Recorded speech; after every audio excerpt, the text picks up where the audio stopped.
안녕하세요. 마카TV의 권경입니다.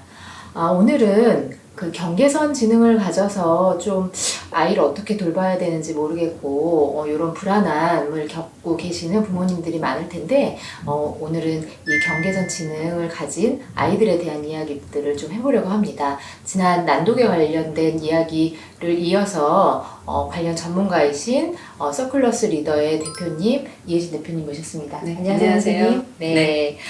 오늘은 경계선 지능 이야기를 해볼 텐데요. 먼저 경계선 지능이 뭔지 모르실 것 같아요. 그래서 네. 그 부분을 조금 간단하게 설명해 주시면 좋을 것 같아요. 네. 경계선 지능은요, 그러니까 지능 검사 결과상으로 지능 지수가 70에서 84 사이에 있는 아동들을 경계선 지능이라고 부르는데요. 왜냐면 이제 85부터 정상 지능에 들어가기 때문에, 그리고 또 69부터 지적 장애에 속하는 지능 지수이기 때문에 그 사이에 있는, 정말 경계에 있는 지능 지수를 가진 학습자를 이제 경계선 지능이라고 이야기를 나누고 있습니다. 근데 이제 현장에서 간혹 경계선 지적 장애 아니면 경계선 지능 장애라고 이야기하시는데요. 이 아이들은 정상 발달 아동에 들어가고요. 장애라는 말을 쓰는 거는 맞지 않습니다. 그렇군요. 그러면 어머님들이 네. 이 아이들을 이렇게 병원까지 데리고 가기 전에 네. 이 아이들의 어떤 행동이나 이런 것들을 보고서 네. 이 아이가 혹시 경계선 지능의 문제를 가지고 있나에 대한 고민을 네. 좀 캐치하실 수 있는 어떤 포인트들이 있는지. 우선 아마 그런 느낌을 갖고 계실 거예요. 전반적으로 발달이 좀 느리다. 그리고 온순하고 착한데 조금 학습적인 부분에 있어서는 낮은 느낌이 든다. 이런 것들이 좀 크실 것 같고요.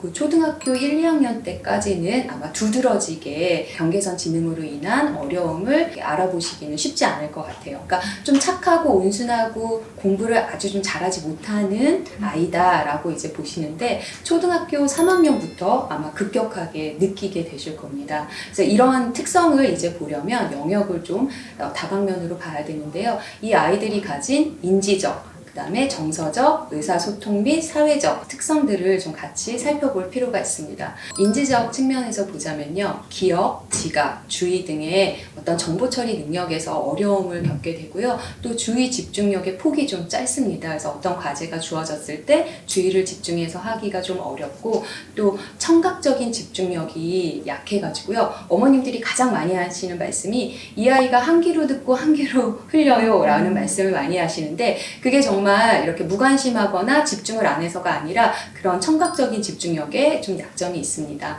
그리고 개념적인 사고라던가 추상적인 사고를 할 때 좀 어려움이 있기 때문에 제가 아까 초등학교 3학년 때부터 급격하게 학습에 어려움을 겪는다고 말씀을 드린 이유도 초등 1, 2는 어떻게 보면 저희가 암기해야 되는 영역들의 학습들이 많이 이루어지는데요. 초등학교 3학년부터는 어떤 개념이나 추상적 사고가 필요한 영역들이 굉장히 많이 늘어나거든요. 그러니까 급격하게 3학년부터는 더 크게 격차가 벌어지는 것을 볼 수 있습니다. 정서적인 영역에서 보자면요. 좀 어린아이 같아요. 그러니까 뭐 초등학교 5학년인데 마치 3학년 학생 같이 조금 더 또래에 비해서 순진하다고 할까요? 순진하고 착하고 온순한 면이 있습니다. 그리고 또래보다는 오히려 어린아이 아니면은 성인에게 굉장히 많이 의존하는 모습들을 보여요. 부모님 중에 뭐 엄마를 너무 좋아하면 약간 집착 처럼 엄마를 굉장히 이렇게 따라다니고 이렇게 의존을 많이 하고요. 또 선생님한테도 만약에 선생님과 잘 이렇게 지낸다고 하면 굉장히 많이 의존하는 모습들을 좀 보이게 됩니다. 그리고 사회적으로 좀 미성숙하기 때문에요. 또래와의 관계에서 약간 눈치 없고 좀 둔한 아이라는 평을 듣게 되고요. 아이들과의 상호작용에서 조금 늦다 보니까 또래와 잘 못 지내는 경우들도 상당히 많습니다. 그리고 계속된 어떤 학습의 실패라던가 아니면 이제 또래 관계에서 이제 어려움을 겪게 되면서 좀 낮은 자존감을 이제 갖게 되는 경우가 많고요. 그리고 억울함. 본인이 굉장히 열심히 노력을 했으나 그거에 대한 이제 성취가 제대로 두드러지게 드러나지가 않기 때문에 친구들이 사실은 억울함을 호소하는 경우도 많고요. 실제로 억울하다는 말을 많이 사용하기도 합니다.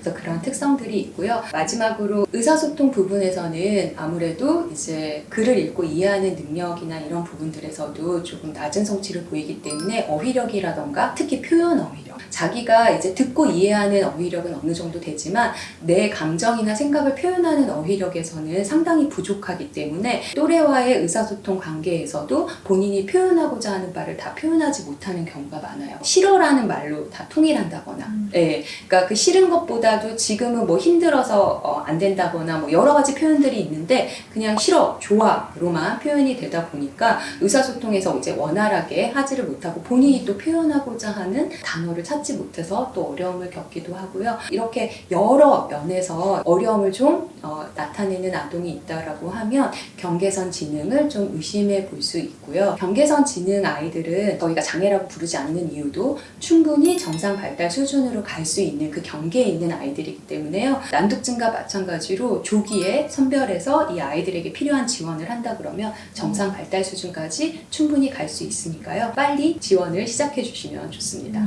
경계선 지능을 가진 아이들을 판단할 수 있는 네. 검사는 어떤 게 있고 또 그 네. 검사를 진행하는 절차는 어떻게 되는지도 좀 궁금하실 것 같아요. 네.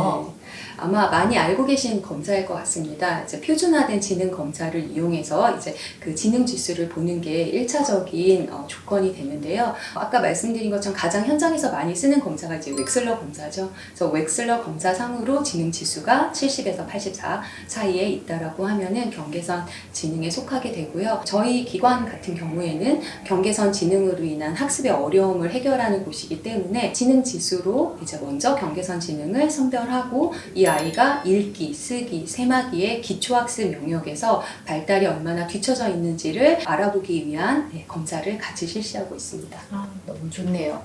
오늘 이렇게 이야기를 들어보니까 네. 이 아이들도 우리가 얼마든지 판별해서 치유가 가능하다고 하니까 네. 너무 희망이 생기는 것 같아요. 네. 오늘은 이제 경계선 지능이 무엇인지에 대한 이야기, 그리고 또 이것을 어떻게 판단할 수 있는지에 대한 이야기를 했다면 다음 시간에는 이 아이들을 어떻게 치유할 수 있는지에 대한 이야기들을 조금 더 해보려고 합니다. 지금까지 너무 수고해 주셨고요. 이 영상이 도움이 되셨다면 좋아요, 구독, 알림 설정까지 부탁드립니다. 우리 다음 시간에 만나요. 안녕!